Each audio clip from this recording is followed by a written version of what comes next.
Viva Palestina, Palestina libre. Viva Palestina, Palestina libre. Libre, libre, libre Palestina. Libre, libre.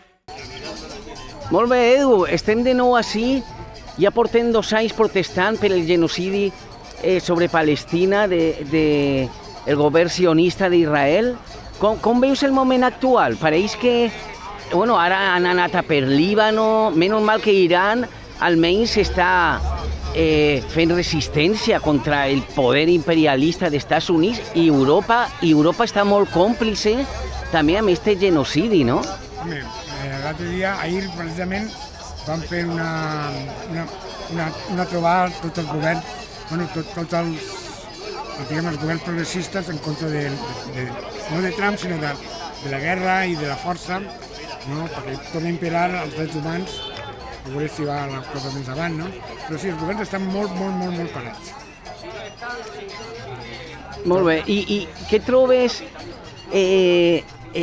Com pot acabar tot això? Perquè pareix cada dia més tensionant la cosa, vindrà la Tercera Guerra Mundial, que això seria una catàstrofe increïble, o sigui, estem governats per psicòpates, pareix. Sí.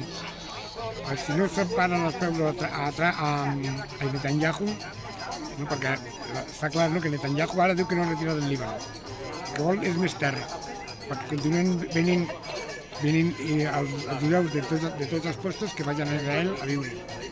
Entonces, això no és possible. No és possible fer-lo d'aquesta manera, no? O sigui, que facin edificis més alts, viscan com a Hong Kong, no agarren terra que no és d'ells, no? Es trobo jo, no? Volen fer la gran Israel, no? Sí, del mar al río, però per ells.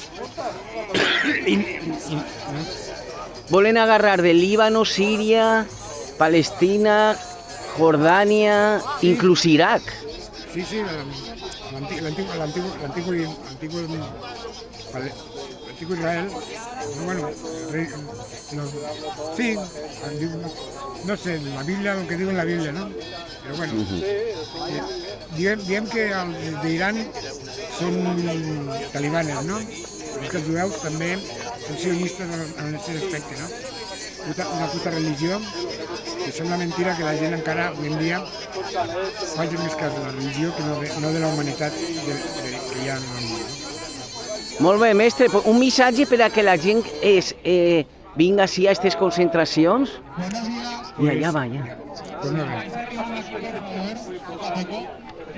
Més fort no es pot? Como la que hace la extrema derecha. Tú sabes hablar en el Partido Comunista, sabes hablar sin insultar. Vamos a empezar. Perdón.